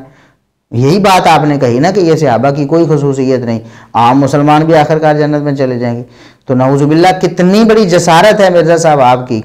آپ ہمیں بتائیں کہ اہل سنت میں سے کسی مفسر نے، کسی محدث نے آج تک اس آیت کا یہ مفہوم بیان کیا ہو کہ نبی کریم صلی اللہ علیہ وسلم کے صحابہ آخر کار جنت میں جائیں گے۔ اس آیت سے یہ معلوم ہوتا ہے کہ آخر کار جنت میں جائیں گے، شروع میں جنت میں نہیں جائیں گے، اور یہ نبی کے صحابہ کی خصوصیت نہیں ہے۔ ایسی بات کس نے کہی ہے آپ سے پہلے؟ کسی رافضی نے کہی ہوگی نا، کسی رافضی نواز نے، کسی نیم رافضی نے کہی ہوگی، اہل سنت میں سے تو کسی نے نہیں کہی۔ پھر آپ جھوٹا دعویٰ کرتے رہتے ہیں کہ میں اہل سنت کے عقیدے بیان کرتا ہوں، پھر آپ یہ دعویٰ کرتے ہیں کہ اماموں نے جو کچھ سمجھا ہے اور آگے سمجھایا ہے میں وہی سمجھا ہوں اور آگے وہی سمجھاتا ہوں۔ یہ بالکل غلط بیانیہ ہے مرزا صاحب آپ کی۔ آپ اللہ تبارک و تعالیٰ سے توبہ کریں، ہم بار بار آپ سے کہتے ہیں کہ آپ اللہ تبارک و تعالیٰ سے توبہ کریں۔ پھر آپ نے ایک روایت بیان کی سیدہ عائشہ رضی اللہ عنہا کی، خود آپ نے بیان کی کہ نبی کریم صلی اللہ علیہ وسلم نے 6 قسم کے لوگوں پر لعنت فرمائی۔ پہلا وہ شخص جو اللہ کی کتاب میں اضافہ کر دیتا ہے، اللہ کی کتاب میں اضافہ کر دیتا ہے۔ اب کہتے ہیں کہ اللہ کی کتاب میں اضافہ کیا ہے؟ اگر کوئی یہ مراد لے کہ جیسے جھوٹی حدیثیں گھڑی گئی ہیں تو کوئی آیت گھڑ لے گا، تو نہیں، کہتے ہیں یہ تو نہیں ہو سکتا، آیت تو نہیں گھڑ سکتا۔ کتاب اللہ میں اضافہ کرنے والا وہی ہے جو سورہ حجرات میں آیا ہے، جتنا اللہ اور رسول نے بتایا اسی کو دین مانو اور خود سے ایڈیشن نہ کرو۔ کہتے ہیں جیسے ایاک نعبد و ایاک نستعین، جیسے ہے کہ ہم اللہ ہی سے مدد مانگتے ہیں، اللہ ہی کی عبادت کرتے ہیں، تو شرع میں وہ لکھ دیتے ہیں کہ ہم جو بزرگوں سے مانگتے ہیں پیچھے تو اللہ ہی ہوتا ہے۔ کہتے ہیں یہ کتاب اللہ میں اضافہ ہے، یعنی جو کچھ قرآن میں ہے ایاک نعبد و ایاک نستعین اتنا ہی ماننا ہے، اپنی طرف سے اس میں اضافہ نہیں کرنا. جو اضافہ ہے وہ کہتے ہیں کہ یہ کتاب اللہ میں اضافہ ہے اور یہ ایسے لوگ لعنت کے مستحق ہوں گے. سیدہ عائشہ سلام اللہ علیہا بیان کرتی ہیں کہ رسول اللہ صلی اللہ علیہ وآلہ وسلم نے فرمایا 6 قسم کے لوگوں پر میں نے لعنت کی اور اللہ نے بھی لعنت کی اور ہر نبی کی دعا قبول ہوتی ہے. یعنی اللہ کی بھی لعنت ہے اور نبی کی بھی لعنت ہے اور یہ لعنت قبول شدہ لعنت ہے. پہلا وہ شخص جو اللہ کی کتاب میں اضافہ کر دیتا ہے. اللہ کی کتاب میں اضافہ کیا ہے؟ اگر کوئی اضافے سے مراد لے کے جیسے جھوٹی حدیثیں گھڑی گئی ہیں تو کوئی آیت گھڑے گا؟ نہیں. کتاب اللہ میں اضافہ کرنے والا وہی ہے جو سورۃ الحجرات کے اندر آیا ہے. اللہ اور اس کے رسول سے آگے مت بڑھو. کیا مطلب؟ کہ جتنا اللہ اور رسول نے بتایا ہے اسی کو دین مانو, اس میں خود سے ایڈیشن نہ کرو, بدعات جاری نہ کرو. کتاب اللہ میں بھی اضافہ یہ ہے کہ کتاب اللہ میں ایاک نعبد و ایاک نستعین آیا ہے. اے اللہ تیری عبادت کرتے ہیں, تجھی سے مدد مانگتے ہیں. لیکن کیا کرتے ہیں, یہ ادھر تو لکھ دیتے ہیں, نیچے ساتھ پھر لکھتے ہیں شرع, جس کو میں کہتا ہوں شرع, شر پھیلا رہے ہوتے ہیں. اور وہ کہتے ہیں یہ جو ہے نا, اس سے جو ہم بزرگوں سے بھی مانگتے ہیں وہ پیچھے تو اللہ ہی ہوتا ہے. تو یہ جب قرآن کی آیت کی تفسیر کو کاؤنٹر کرتے ہیں تو وہ کتاب اللہ میں اضافہ کرتے ہیں. قرآن کا ٹیکسٹ تو اللہ نے محفوظ کیا تھا لیکن اس کی تفسیر کے اندر مولوی گھس گیا. کہتے ہیں قرآن کا ٹیکسٹ تو اللہ نے محفوظ کیا لیکن تفسیر میں مولوی گھس گئے. تو مرزا صاحب اب تفسیر میں انجینئر گھس گئے. ادھر تو مولوی گھسے ہیں کہ ایاک نعبد و ایاک نستعین کی تفسیر میں کسی مولوی نے کہا کہ ہم جو غیر اللہ کو بلاتے ہیں وہ بھی جائز ہے, لہٰذا یہ تفسیر میں مولوی گھس گیا. ٹھیک ہے, مولوی گھسا ہے, لیکن اب یہاں اس آیت میں کہ وَكُلًّا وَعَدَ اللَّهُ الْحُسْنَى کہ اللہ نے سب سے جنت کا وعدہ کیا, سب صحابہ سے, اور وہاں الٹیمیٹلی کا لفظ جو گھسایا ہے مرزا صاحب, تو یہ انجینئرنگ گھس گئی نا قرآن میں. یہ قرآن میں تفسیر میں مرزا صاحب گھسنے کی کوشش کر رہے ہیں. مرزا صاحب ہم آپ کو گھسنے نہیں دیں گے اس طرح. قرآن کی آیات میں آپ تحریف کر کے سمجھیں کہ میں کسی کو پتہ نہیں چلنے دوں گا, ایسا نہیں ہوگا. ہم اللہ کے فضل و کرم سے آپ کی ایک ایک خیانت, آپ کی ایک ایک جہالت اور آپ کی ایک ایک ضلالت جو ہے وہ لوگوں کے سامنے رکھیں گے. اور ہمیں اللہ سے واسق امید ہے کہ اللہ تبارک و تعالیٰ اکثریت جو گمراہ ہو گئی ہے, دیکھیں تمام کے تمام لوگ گمراہی سے ہٹ جائیں ایسا تو ممکن نہیں ہے, نہ ہوا ہے آج تک, نہ قیامت تک ہونا ہے. کچھ لوگوں کی بدبختی ان پر غالب آ جاتی ہے, لیکن ہمیں اللہ سے واسق امید ہے کہ جس طرح بہت سے لوگ واپس آ چکے ہیں, دن بدن ان میں اضافہ تیزی سے ہو رہا ہے اللہ کے فضل و کرم سے. جیسا کہ پچھلے لیکچر پہ کسی نے کمنٹ کیا کہ ہم ایک ہی دفتر میں 40 کے قریب لوگ جو ہیں ہم مرزا صاحب کو چھوڑ چکے ہیں آپ کی کاوش کی وجہ سے. الحمدللہ یہ اللہ کا فضل ہے. تو بہت لوگ, اکثریت واپس آ جائے گی انشاءاللہ. آپ لوگ جتنے بھی انجینئر صاحب کو سننے والے ہیں, میری درد مندانہ آپ سے التجا ہے اور اپیل ہے کہ آپ لوگ اس بات کو سمجھیں, مرزا صاحب سے آپ بچ جائیں, قرآن و سنت کو قرآن و سنت والوں سے سمجھیں.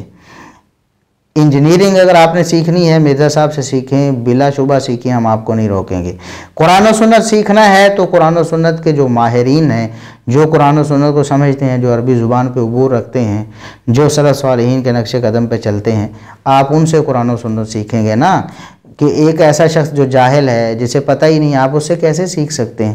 دیکھ لیں خیانت کتنی بڑی ہے کہ اللہ کی کتاب میں اضافہ کرنے والا اور خود اپنے بقول یہ اللہ کی لعنت کے مستحق ہو رہے ہیں, اور نبی کریم صلی اللہ علیہ وسلم ہر نبی کی لعنت کے مستحق ہو رہے ہیں, نعوذ باللہ. اللہ تبارک و تعالیٰ انہیں ہدایت نصیب فرمائے. ہم یہاں یہ بھی بتا دیں کہ یہ صرف مرزا صاحب ہی نہیں خیانت کرتے, جالوی صاحب بھی خیانتیں کرتے ہیں. صحابہ کرام کے خلاف کچھ بھی کرنے کے لیے یہ تیار ہیں. جالوی صاحب نے قرآن کریم کی اس آیت میں تحریف معنوی کی کہ جب صلح حدیبیہ کے موقع پر بیعت رضوان کی نبی کریم صلی اللہ علیہ وسلم کے صحابہ کرام نے, تو اللہ نے فرمایا رضی اللہ عنہم ورضوا عنہ, اللہ ان سے راضی ہو گیا, یہ اللہ سے راضی ہو گئے. ان کو اللہ تبارک و تعالیٰ نے اپنی رضامندی کا سرٹیفکیٹ نصیب فرمایا. تو جھالوی صاحب کہتے ہیں کہ بیعت رضوان والے صحابہ سے جو ہم یہ نکالتے ہیں کہ اللہ تعالیٰ قیامت تک ان سے راضی ہوا, یہ غلط فہمی اور دھاندلی ہے. ایسی بات نہیں, اللہ صرف اسی وقت راضی ہوا جب وہ بیعت کر رہے تھے. کہتے ہیں کہ یہ وقتی معاملہ تھا اللہ کے راضی ہونے کا. اب یہ سمجھ لینا کہ ساری زندگی کے لیے اور ہمیشہ کے لیے قیامت کے لیے راضی ہو گیا, یہ غلط ہے. آیت میں جو آیا نا کہ لقد رضی اللہ عنہ المؤمنین اذ یبایعونک تحت الشجرہ, ہاں جی ایک تو اس سے ہم جو نکالتے ہیں کہ اللہ قیامت تک کے لیے ان سے راضی ہو گئے، یہ بھی ہماری طرف سے نا دھاندلی ہے، ایسی بات نہیں۔ اچھا۔ اللہ صرف اس وقت راضی ہوا جب وہ بیعت کر یہ بائی ہوں۔ نعوذ باللہ، استغفر اللہ۔ اور دیکھیں قرآن کریم کی آیات پڑھ کے دیکھیں، اللہ نے فرمایا فَعَلِمَ مَا فِي قُلُوبِهِمْ، ان کے دلوں کو اللہ نے پرکھ لیا تھا۔ سورہ حجرات کا آغاز آپ پڑھ کے دیکھیں، اللہ تبارک و تعالیٰ نے امتحان اللہ قلوبہم للتقوی، یہ وہ لوگ ہیں اصحاب نبی کریم صلی اللہ علیہ وسلم کے، ان کے دلوں کو اللہ نے تقوی کے لیے منتخب فرما لیا تھا۔ یہ تو منتخب ترین افراد تھے، ان کے دل منتخب تھے اللہ کی طرف سے۔ یہ ان کے بارے میں کہتے ہیں کہ اللہ راضی ہوا تو وہ تھوڑی دیر کے لیے اس وقت ہی ہوا، نعوذ باللہ۔ اللہ تبارک و تعالیٰ قرآن میں ارشاد فرماتا ہے رضی اللہ عنہم ورضوا عنہ، اور قرآن قیامت تک پڑھا جانا ہے، تو آپ یہ یعنی خیانت کرتے ہوئے، تعریف معنوی کرتے ہوئے کہتے ہیں کہ نہیں، صحابہ کرام سے اللہ تبارک و تعالیٰ وقتی طور پر راضی ہوا تھا، ہمیشہ کے لیے راضی نہیں ہوا۔ اب مرزا صاحب یہ تو آپ کے بھی خلاف، آپ کہتے ہیں کہ یہ جو رضوان الہی جو ہے، رضامندی اللہ کی اور پکی جنت ہے، یہ تو صلح حدیبیہ والے صحابہ کرام کے لیے ہے۔ لیکن یاد رکھیے گا یہ تمام صحابہ کے بارے میں نہیں ہے، یہ صلح حدیبیہ کے موقع پر آیات نازل ہوئی ہیں، اس سے مراد بعد کے لوگ نہیں ہیں، یہ وہ 1400 صحابہ کی شان ہے۔ اسی لیے میں نے اوپر وہ آیت رکھی تھی کہ اللہ کس سے راضی ہوا؟ صلح حدیبیہ کے۔ اور آپ کے گرو صاحب نے اس کو بھی فارغ کر دیا۔ اب آپ لگائیں نا فتویٰ، آپ کے بقول بھی وہ قرآن کے مخالف ہو گئے نا۔ قرآن کہتا ہے آپ کے بقول کہ یہ لوگ جنتی ہیں، تو آپ کے جھالوی صاحب کہتے ہیں نہیں یہ تو وقتی معاملہ تھا، نعوذ باللہ۔ اور یہ دیکھیں اہل سنت کے موقف کو کس طرح انہوں نے کوشش کیا کہ دھندلا دیں، لوگوں کے سامنے جھوٹ بول بول کر، خیانتیں کر کے اور تحریفیں کر کے۔ کتنی بڑی تحریف ہے، اور آج تک کوئی بندہ بتائے اہل سنت کے کسی مفسر نے، کسی محدث نے، کسی فرد نے یہ بات کہی ہو کہ نبی کریم صلی اللہ علیہ وسلم کے صحابہ سے جو اللہ راضی ہوا، قرآن میں اللہ نے رضامندی کا سرٹیفکیٹ دیا، وہ تو عارضی تھا، اسی وقت کے لیے تھا، تھوڑے لمحوں کے لیے، بعد میں تو ختم ہو گیا، نعوذ باللہ۔ یہ وہ لوگ ہیں، یہ وہ دھاندلیاں ہیں، یہ دھاندلیاں ہیں۔ دھاندلی یہ نہیں کہ صحابہ کرام کی رضامندی کا جو سرٹیفکیٹ اللہ نے دیا ہے انہیں، اس کو تا قیامت مانا جائے، یہ دھاندلی یہ ہے کہ اللہ کی رضامندی کو محدود کر دیا جائے اور اسے کہا جائے کہ یہ وقتی تھی۔ تو مرزا صاحب، جھالوی صاحب کے بقول تو آپ بھی دھاندلی کرتے ہیں، آپ دھاندلی چھوڑ کیوں نہیں دیتے، یا کھل کر کہیں کہ انہوں نے دھاندلی کی ہے، آپ کہیں کہ میرے استاد صاحب نے دھاندلی کی ہے، حقیقت میں یہ دھاندلی نہیں ہے۔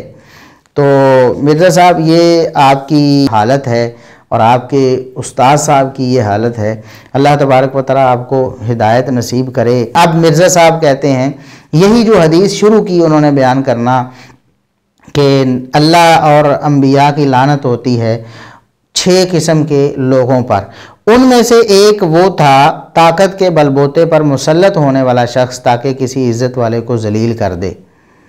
طاقت کے بلبوتے پر مسلط ہونے والا، ڈکٹیٹر جسے کہتے ہیں، تو وہ کہتے ہیں کہ اس کی شرح نہیں کرتے اہل حدیث، اس لیے کہ شرح نہیں کرتے کہ ان سے لوگ پوچھیں گے کہ طاقت کے بلبوتے پر اس امت پر کون مسلط ہوا ہے۔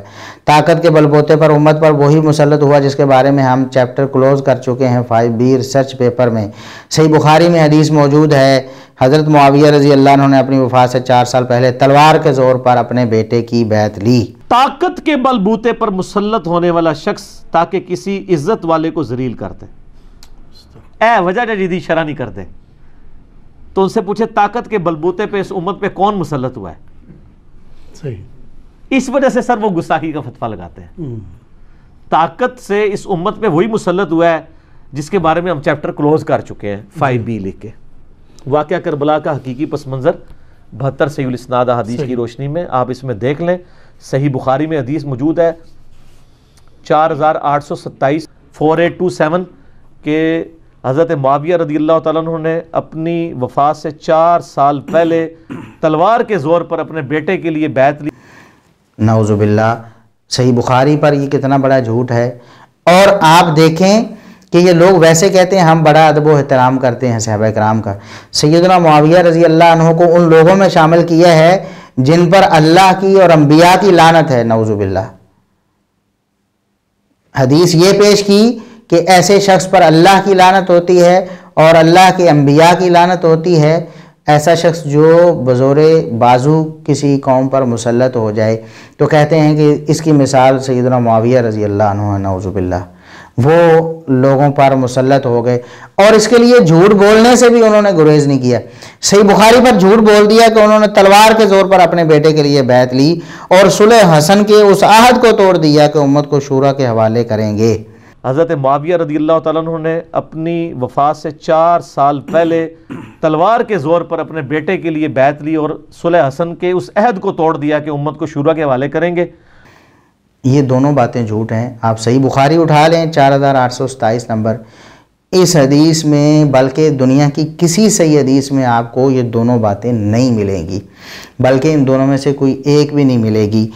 سیدنا معاویہ رضی اللہ عنہ نے تلوار کے زور پر تلوار تانی ہو بیعت کرو میرے بیٹے کی ورنہ گردن کاٹ دیں گے، ایک بات۔ دوسری، صلح حسن میں کوئی شرط رکھی گئی ہو، صلح حسن کے حوالے سے جو شرائط تھیں ان کا جو افسانہ مرزا صاحب آپ نے گھڑا، جھوٹی روایات آپ نے پیش کی لوگوں کے سامنے، دھاندلی کی، ہم اس پر ایک الگ کلپ ریکارڈ کروا چکے ہیں جس کا ہم نے ٹائٹل ہی یہ رکھا ہے کہ صلح حسن کی شرائط کا افسانہ۔ آپ احباب جو ابھی ہمارا لیکچر سن رہے ہیں وہ اسے دیکھ سکتے ہیں، ہم نے تفصیل دوبارہ ہم اسے ریوائز نہیں کریں گے۔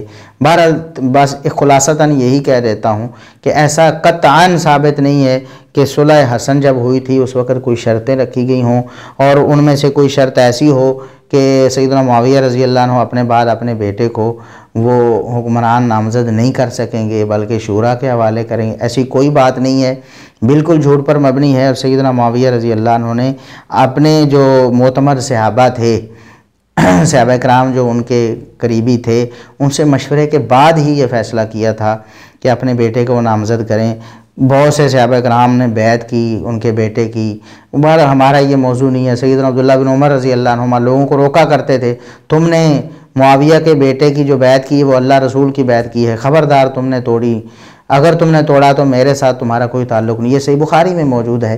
تو بہرحال ہمارا یہ ٹاپک نہیں ہے، بتانے کا مقصد یہ ہے کہ آپ نے یہاں پر جھوٹ بول دیا، کہا صحیح بخاری میں ہے کہ سیدنا معاویہ رضی اللہ عنہ نے تلوار کے زور پر بیعت لی اور صلح حسن کے عہد کو توڑ دیا۔ یہ دونوں باتیں صحیح بخاری میں دکھانا مرزا صاحب آپ کے ذمے ہے، تا قیامت ہے یا اپنی زندگی جب تک آپ کی ہے موت سے پہلے آپ اسے دکھائیں یا توبہ کریں کہ میں نے یہ جھوٹ باندھا سیدنا معاویہ رضی اللہ عنہ پر، ان کو بدنام کرنے کے لیے۔ ایسا کچھ بھی نہیں ہے۔ پھر کہتے ہیں میری سنت کو ترک کرنے والا، وہ جو حدیث تھی نا جو سیدہ عائشہ رضی اللہ عنہا سے مروی تھی کہ اللہ کی لعنت ہوتی ہے اور اللہ کے انبیاء کی لعنت ہوتی ہے 6 قسم کے لوگوں پر، ان میں سے ایک وہ ہے میری سنت کو ترک کرنے والا۔ اب کہتے ہیں کہ مرزا صاحب اس سے بھی سیدنا معاویہ رضی اللہ عنہ کو نعوذ باللہ اس لفظ کا بھی مصداق بنانا چاہتے ہیں، یعنی حدیث کے کئی ٹکڑوں کا مصداق سیدنا معاویہ رضی اللہ عنہ کو بنا کر اپنے سینے کو ٹھنڈا کرنا چاہتے ہیں۔ مرزا صاحب آپ کا سینہ ٹھنڈا نہیں ہو سکتا، اللہ کے فضل و کرم سے ہم موجود ہیں آپ کی خیانتوں کو پکڑنے کے لیے۔ کہتے ہیں کہ سنت کو ترک کرنا حقیر سمجھ کے یہ بڑا جرم ہے، یا سنت کو بدل کر بدعت جاری کرنا وہ بڑا جرم ہے؟ کہتے ہیں سنت کو ترک کرنا بڑا جرم ہے یا سنت چھوڑ کے بدعت جاری کر دینا یہ بڑا جرم ہے؟ ظاہر ہے بدعت جاری کرنا بڑا جرم ہے۔ کہتے ہیں کہ آل امیہ نے ہی کیا ہے، ممبروں پر سب و شتم کرایا سیدنا علی رضی اللہ عنہ کے اوپر اور کئی سنتیں بدل دیں، ممبروں پر سب و شتم کرایا اور کئی سنتیں بدل دیں، اجماع امت نے حفاظت کی اس دین کی، ورنہ ان لوگوں نے تو بیڑا غرق کر دیا۔ اور آخر ہے میری سنت کو ترک کرنے والا، سنت کو ترک کرنا حقیر سمجھ کے یہ بڑا جرم ہے، یہ سنت کو بدل کے بدعت جاری کرنا وہ بڑا جرم ہے۔ تو وہ بھی آل امیہ نے کیا، ممبروں پہ سب و شتم کرایا سیدنا علی کے اوپر اور کئی سنتیں بدل دی۔ تو یہ تو اجماع امت نے جناب حفاظت کی ہے اس دین کی، ادروائز ان لوگوں نے تو بیڑا غرق کر دیا تھا۔ نعوذ باللہ۔ اور یہ تان ہے سیدنا معاویہ رضی اللہ عنہ پر۔ ہم ان باتوں کا بھی جواب دے چکے ہیں، جو سنت بدلنے کا آپ نے الزام لگایا مرزا صاحب سیدنا معاویہ رضی اللہ عنہ پر، اور وہ روایت جو تھی سنن نسائی میں کہ سیدنا معاویہ رضی اللہ عنہ نے تلبیہ سے روک دیا تھا، تو سنت سے روک دیا، اس روایت کو ہم نے اللہ کے فضل و کرم سے اصول محدثین کے مطابق ضعیف ثابت کیا کہ وہ ضعیف ہے، لیکن پھر آپ نے کیا کیا، اصول حدیث اور اصول محدثین کو اپنانے کی بجائے آپ نے کہا جی اس کو فلاں نے صحیح کیا، فلاں نے صحیح کہا۔ اور دیکھیں علماء سے اجتہادی خطا ہو سکتی ہے، کتنی باتوں میں آپ بھی البانی صاحب کی بات نہیں مانتے، آپ کہتے ہیں البانی صاحب کا یہ فیصلہ صحیح نہیں، کہتے ہیں نا۔ اس میں حسن بصری مدلس ہیں، ان سے روایت کر رہے ہیں، سما کی تصریح کوئی نہیں ہے، یہ پکی ضعیف روایت ہے، لہٰذا یہ آپ صلی اللہ علیہ وسلم کا فرمان ہی نہیں ہے، یہ روایت ہی جعلی ہے، اور اصول محدثین پر بھی یہ روایت جعلی ہے۔ اور اس حوالے سے جو شیخ البانی نے اسے حسن کہہ دیا، وہ ضعیف جمع ضعیف کا فارمولہ لگا کے اور حسن بصری کی تدلیس سے صرف نظر کر کے بالکل ان کا موقف باطل ہے۔ شیخ زبیر الزئی رحمۃ اللہ علیہ حدیث کو صحیح کہتے ہیں، آپ کہتے ہیں نہیں ضعیف ہے، جھوٹی ہے۔ سیدنا معاویہ رضی اللہ عنہ کے لیے نبی کریم صلی اللہ علیہ وسلم نے دعا فرمائی کہ اللہم اجعلہ ہادیا مہدیا، اے اللہ اس کو تو ہدایت یافتہ اور لوگوں کو ہدایت دینے والا بنا دے۔ اس حدیث کے بارے میں آپ نے کہا کہ یہ جھوٹی روایت ہے، میں نہیں اسے مانتا، اور حالانکہ شیخ زبیر الزئی رحمۃ اللہ علیہ اور علامہ البانی رحمۃ اللہ علیہ دونوں اس کو صحیح کہہ رہے ہیں، بہت سے ائمہ اس کو صحیح کہتے ہیں، اور دو ائمہ پر آپ نے جھوٹا الزام لگا دیا، امام نسائی رحمہ اللہ پر اور امام حاکم رحمہ اللہ پر۔ جامع ترمذی کی ایک حدیث ہے 3842 جس میں نبی کریم صلی اللہ علیہ وسلم نے سیدنا معاویہ رضی اللہ تعالیٰ عنہ کے لیے ہدایت کی دعا کی ہے۔ تو اب چونکہ وہ سیدنا معاویہ رضی اللہ عنہ کی فضیلت والی حدیث تھی تو آپ اس کو کیسے ہضم کر سکتے تھے؟ آپ نے کہا کہ یہ حدیث جعلی ہے، یہ حدیث جعلی ہے، اور آپ نے الزام لگایا دو ائمہ پر، امام حاکم رحمۃ اللہ علیہ اور امام نسائی رحمۃ اللہ علیہ۔ آپ نے کہا کہ یہ دو اور بہت سارے محدثین اس کو ضعیف کہتے ہیں، لہٰذا ہم بھی ان کے ساتھ ہیں۔ دیکھیں آپ نے سند کو نہیں دیکھا، آپ کو چاہیے یہ تھا، حالانکہ آپ پہلے اپنے پمفلٹ رافضیت ناسبیت اور یزیدیت کا جائزہ جو ہے اس میں آپ اسے صحیح لکھ چکے ہیں، صحیح حدیث کا عنوان دے کے اس کو لکھ چکے ہیں۔ اب آپ نے اپنا پینترا بدلا ہے تو کسی دلیل سے تو بدلتے نا، کہتے کہ یہ حدیث میں پہلے سے صحیح سمجھتا تھا لیکن اس کی سند میں فلاں وجہ ضعف ہے اس لیے میں اسے ضعیف کہتا ہوں، اور الٹا آپ کے پاس کوئی دلیل نہیں تھی، آپ نے دو ائمہ پر بھی جھوٹا الزام لگا دیا، امام حاکم رحمۃ اللہ علیہ اور امام نسائی رحمۃ اللہ علیہ۔ چلیں میں اسی پر اپنی بات کو ختم کرتا ہوں۔ آپ کو انجینئر صاحب چیلنج ہے، آپ کے پاس مہلت ہے تا قیامت، آپ امام حاکم رحمۃ اللہ علیہ اور امام نسائی رحمۃ اللہ علیہ سے اس حدیث کو اللہم اجعلہ ہادیا مہدیا واہدی بہ، اس روایت کو آپ ان دو ائمہ سے ضعیف ثابت کر دیں، ورنہ آپ یہ تو میں حیران ہوں کہ بیٹھے بیٹھے اپنی طرف سے آپ باتیں بنا دیتے ہیں اور ائمہ کی طرف منسوب کر دیتے ہیں۔ انہوں نے اس حدیث کو ضعیف نہیں کہا تھا، جھوٹا الزام لگا کے اپنا مطلب نکال لیا، لیکن جب ہم اصول محدثین کے مطابق شیخ زبیر الزئی رحمہ اللہ کے خلاف ایک بات کر دیتے ہیں اور ہمارے پاس دلیل ہوتی ہے، پھر ڈھنڈورا پیٹنا شروع کر دیتے ہیں اور یہ سارے لوگ جو ہے نا شور ڈالنا شروع کر، دیکھو جی شیخ زبیر الزئی بڑے عالم ہیں، یہ اور بھائی یہ کس نے کہا کہ وہ بڑے عالم نہیں ہیں؟ خطا ہو سکتی ہے ان سے کہ نہیں۔ اب محدث جو ایک بڑے اور متقدمین میں سے وہ ایک اصول بیان کر رہے ہیں، اس اصول اور ضابطے کے خلاف شیخ زبیر الزئی رحمۃ اللہ علیہ نے اجتہاداً ایک خطا کی، ہم اس خطا کو چھوڑیں گے؟ تو بتانے کا مقصد یہ ہے کہ جب ہم صحیح حدیثیں پیش کرتے ہیں تو آپ انہیں ضعیف کرنا شروع کر دیتے ہیں، آپ کی کوشش ہوتی ہے کہ وہ ضعیف ہو جائے، حالانکہ اس کو علماء صحیح کہہ رہے ہوتے ہیں، اور ایک ضعیف روایت جو آپ پیش کر کے سیدنا معاویہ رضی اللہ عنہ پر تان کرنا چاہتے ہوتے ہیں، ہم اس کے بارے میں محدثین کا اصول پیش کرتے ہیں تو آپ یہ راگ الاپنا شروع کر دیتے ہیں کہ شیخ زبیر الزئی رحمۃ اللہ علیہ نے اسے صحیح کہا ہے۔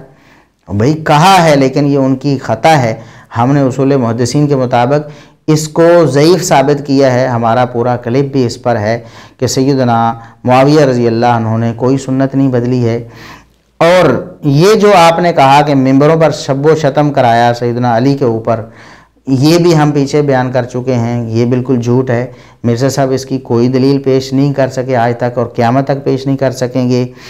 اس کے بعد آپ نے کہا کہ انہوں نے سنت کو چھوڑ کر بدعت جاری کر دی، اور یہ بات آپ نے کئی دفعہ پہلے بھی کی ہوئی ہے کہ سیدنا معاویہ رضی اللہ عنہ نے یہ بدعت جاری کر دی کہ ممبروں پر آل رسول پر لعنت کرو، نعوذ باللہ، لعنت کروائی بھی اور کی بھی، یہ بدعت جاری کی۔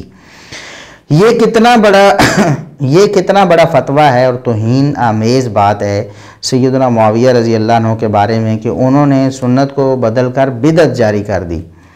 اور یہ چھوٹا سا فتویٰ نہیں ہے مرزا صاحب، خود آپ کے بقول یہ دوزخی ہونے کا فتویٰ ہے.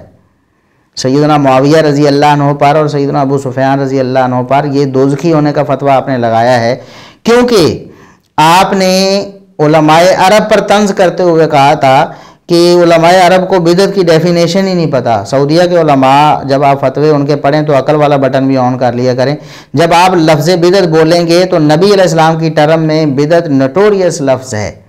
بدعت نٹوریس لفظ، برا لفظ ہے، مشہور و معروف برا ہے. دین کی ٹرم میں آپ جب بھی بدعت بول رہے ہوں گے اس وقت آپ کو بڑا خیال کرنا پڑے گا. مرزا صاحب آپ نے کہا کہ دین کی ٹرم میں جب آپ بدعت بول رہے ہوں گے اس وقت آپ کو بڑا خیال کرنا پڑے گا.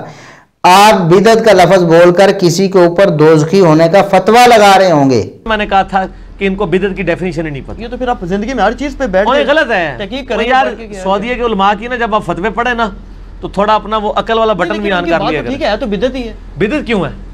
مطلب آپ سے اور سر نہیں نا سر، بدعت جب آپ لفظ بدعت بولیں گے نا تو نبی علیہ السلام کی ٹرم میں بدعت جو ہے وہ نٹوریس ورڈ ہے. دین کی ٹرم میں جب آپ بدعت بول رہے ہوں گے نا اس وقت پھر آپ کو بڑا خیال کرنا پڑے گا. آپ کسی کے اوپر دوزخی ہونے کا فتویٰ لگا رہے ہوں گے. علماء عرب بدعت کہیں کسی لفظ کو، کسی عمل کو، کسی کاروائی کو وہ بدعت کہیں، کسی شخص کو نہ کہیں، تب بھی آپ کہتے ہیں کہ دوزخی ہونے کا فتویٰ ہے. لیکن آپ نام لے کر سیدنا معاویہ رضی اللہ عنہ اور سیدنا ابو سفیان رضی اللہ عنہ اور صحابہ کرام کو کہیں کہ انہوں نے بدعت جاری کی اور پھر بھی وہ دوزخی ہونے کا فتویٰ نہ ہو، یہ فتویٰ ہے مرزا صاحب آپ کی طرف سے. خود آپ کے بقول سیدنا معاویہ رضی اللہ عنہ کو کہنا کہ انہوں نے بدعت جاری کی، گویا کہ آپ نے ان پر دوزخی ہونے کا فتویٰ لگایا ہے، نعوذ باللہ. اب آپ کو اللہ سے توبہ کرنی چاہیے مرزا صاحب. ہم بار بار آپ سے کہہ رہے ہیں آپ ہمارے ساتھ بیٹھیں، ٹیبل ٹاک کریں، ہمارے ساتھ ملیں، ہمارے پاس آئیں، ہمیں خوشی ہوگی، آپ کی مہمان نوازی کریں گے. ہمیں آپ دعوت دے دیں، ہم آپ کے پاس چل کے جانے کے لیے تیار ہیں. ہم بیٹھ کر بات کرتے ہیں، جتنے بھی ایشوز ہیں ان کو ٹیبل ٹاک کے ذریعے لوگوں کو پتہ تو چلے آن دی کیمرہ. آپ بہانہ بناتے ہیں جی مولوی لڑتے ہیں، ہم کہتے ہیں، میں نے پہلے بھی ایک دفعہ کہا تھا میں آپ کے پاس آ جاتا ہوں، آپ کا گھر، آپ کا وہ جو مکان یا وہ اکیڈمی آپ کی، لوگ آپ کے، میں اکیلا آنے کے لیے تیار ہوں، غیر مسلح ہو کر آپ کو تلاشی دے کر آنے کے لیے تیار ہوں. ادھر آپ کے سارے لوگ ہوں گے، مجھ سے سوال کرنا شروع کر دیں، گھنٹہ 2 گھنٹے 5 گھنٹے سوال کرتے رہیں. 5 گھنٹے بعد تو انہیں پتہ چل جائے گا نا آپ کو کہ میں لڑتا ہوں یا نہیں لڑتا. اگر میں لڑ پڑا تو آپ لوگوں کو دکھا دیں، فوٹیج دکھائیں، دیکھیں یہ لڑ رہے ہیں لہٰذا یہ مناظرہ ہار گئے، میں ہار ماننے کے لیے تیار.